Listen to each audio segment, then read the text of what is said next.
Assalamualaikum warahmatullahi wabarakatuh.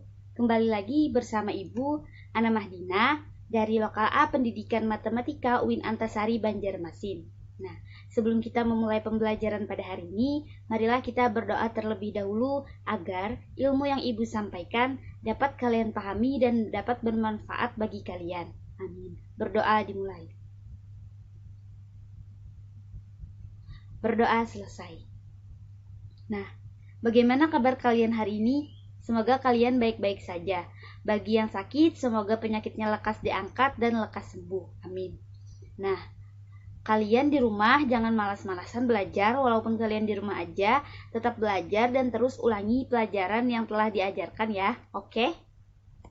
Nah, ada yang tahu nggak hari ini kita akan belajar apa? Belum? Jadi, kita hari ini akan belajar mengenai sistem koordinat. Ya, benar. Sebelum masuk pada sistem koordinat, Ibu mau mengulang sedikit mengenai materi garis bilangan yang telah diajari atau yang telah kalian pelajari pada kelas 7 ada dan pada sekolah dasar juga ada. Ada yang tahu apa itu garis bilangan? Iya, garis bilangan adalah garis lurus yang memuat angka-angka atau bilangan-bilangan real. Nah, dia adalah garis lurus di dalamnya memuat angka-angka seperti ini. Nah, dia adalah garis lurus dan ada angka-angka, ada yang bilangan positif, 0 dan bilangan negatif. Jika dia bilangan positif, maka letaknya di sebelah kanan. Di tengah adalah titik 0 atau titik pusat. Dan di sebelah kiri adalah bilangan negatif. Dimulai dari angka 1 sampai seterusnya. Semakin bilangan tersebut ke kanan, maka semakin besar bilangan tersebut. Dan semakin ke kiri bilangan tersebut, maka semakin kecil bilangan tersebut. Nah, lalu kita akan masuk ke sistem koordinat. Ada yang tahu apa itu sistem koordinat? Belum? Baiklah. Sistem koordinat Kartesius adalah suatu sistem untuk menentukan letak suatu titik atau objek-objek geometri. Nah, jadi pada sistem koordinat di sini kita bisa menentukan suatu titik atau letaknya dan jaraknya untuk mengetahui berapa sih jarak tersebut, berapa sih letaknya dari sini ke sini, sehingga dengan mudah kita mengetahuinya. Dari sistem koordinat di sini, dia memiliki dua garis.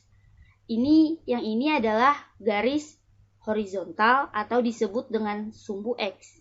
Dan bisa juga disebut dengan absis. Garis yang satunya merupakan garis vertikal atau disebut dengan sumbu Y dan bisa juga disebut dengan ordinat. Nah, sistem koordinat di sini dia merupakan garis yang tegak lurus. Ada garis yang horizontal dan ada garis yang vertikal. Nah, lalu untuk meletakkan bilangan-bilangan pada bidang Kartesius tadi sama halnya dengan kita meletakkan angka-angka atau bilangan pada garis bilangan. Ini ada angka-angka. Angka-angka di sini yang untuk sebelah kanan itu pada sumbu X, untuk sebelah kanan itu merupakan bilangan positif, yang di tengah itu adalah bilangan 0 dan yang sebelah kiri adalah bilangan negatif.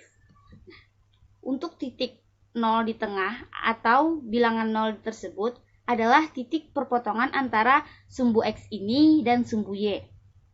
Dia adalah titik pusat 0,0. Lalu untuk di sumbu X itu jika dia di kanan, maka bilangannya adalah positif dimulai dari angka 1 sampai seterusnya. Lalu di kiri dia adalah bilangan negatif. Maka semakin dia ke kanan, maka semakin besar angkanya. Semakin dia ke kiri, maka semakin kecil angkanya. Sama halnya dengan garis bilangan. Lalu untuk yang sumbu Y, jika dia ke atas, maka dia merupakan bilangannya positif. Semakin dia ke atas, maka semakin besar angkanya. Tetapi jika dia di bawah, dia merupakan bilangan negatif. Semakin dia ke bawah, maka semakin kecil bilangan tersebut. Nah, lalu pada sistem koordinat atau bidang kartesius ini, dia memiliki 4 bagian-bagian, di mana bagian-bagiannya tersebut masing-masing memiliki nama, yaitu yang disebut dengan kuadran. Nah, karena dia 4 bagian, maka ada 4 kuadran. Bagaimana cara menentukan kuadrannya? Atau mengetahui kuadran bidang kartesius? Yaitu dilihat dari perputarannya. Perputarannya itu adalah berlawanan dengan arah jarum jam. Seperti ini. Ini disebut dengan kuadran 1, kuadran 2, kuadran 3, dan kuadran 4. Ingat, pada kuadran 1 itu semua bilangannya positif.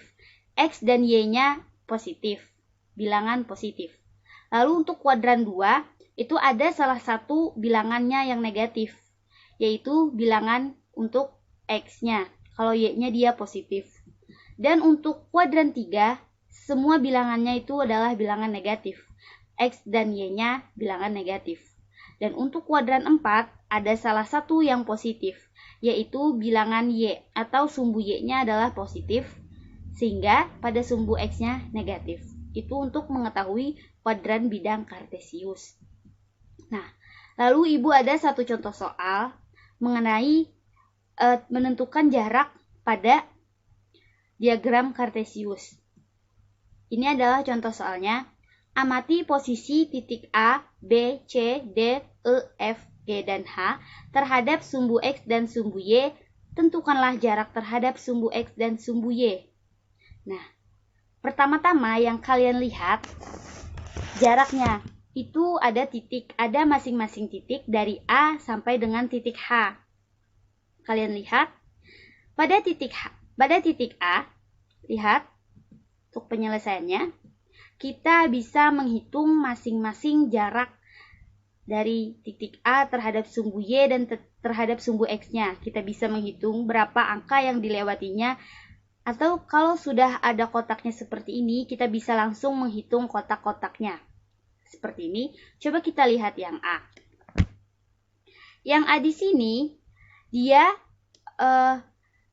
kalau terhadap sumbu Y, berapa jaraknya? Kita hitung nih kotak-kotaknya. 1, 2, 3. Dan berarti jarak titik A terhadap sumbu Y itu ada 3 satuan.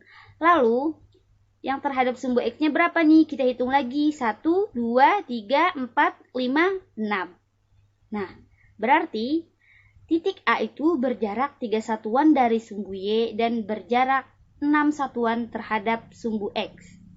Seperti ini. Nah, lalu yang B, kita lihat lagi. Sama halnya dengan yang A tadi, kita bisa menghitung kotak-kotak yang telah dilaluinya. Kita hitung. Untuk yang B, berapa jaraknya nih? 1, 2, 3, 4. Berarti titik B berjarak 4 satuan terhadap sumbu Y dan berjarak berapa satuan nih terhadap sumbu X? Kita hitung lagi. 1, 2, 3, 4. Dia berjarak 4 satuan terhadap sumbu X. Berarti titik B berjarak 4 satuan terhadap sumbu X dan berjarak 4 satuan terhadap sumbu Y. Lalu yang C, kita lihat lagi. Yang C, berapa jaraknya nih terhadap sumbu X dan sumbu Y? Kita hitung lagi. 1, 2, 3. Dia berjarak, sebentar, untuk titik C, 1, 2, 3, 4. Nah, jadi untuk titik C, dia berjarak 4 satuan terhadap sumbu Y, lalu berjarak 1, 2, 3. Berjarak 3 satuan terhadap sumbu X. Lalu yang D, kita hitung lagi nih, terhadap sumbu Y-nya berapa? 1, 2, 3, 4, 5, 6. Titik D berjarak 6 satuan terhadap sumbu Y dan berjarak 1, 2, 3, 4, 5. Dan berjarak 5 satuan terhadap sumbu X. Sampai seterusnya sampai ke H. Sama seperti yang kita menjawab A sampai D tadi, maka EF sampai GH sama juga seperti itu cara menjawabnya. Kita lihat, ini adalah jawaban akhirnya. Kalian bisa baca sendiri. Nah, paham? Alhamdulillah kalau kalian sudah paham. Nah, Dengan contoh soal tadi, maka berakhirlah pembelajaran pada hari ini. Bagi kalian yang masih belum paham, kalian bisa tanyakan ke ibu lewat WA atau aplikasi apapun, bisa saja tanyakan kepada ibu kalau ada yang masih belum dipahami.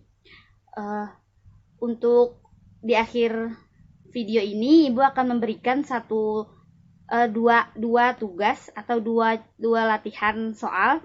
Kalian bisa kerjakan di rumah. Kalau kalian masih belum paham mengenai tugasnya, bisa saja juga tanyakan kepada ibu lewat WA.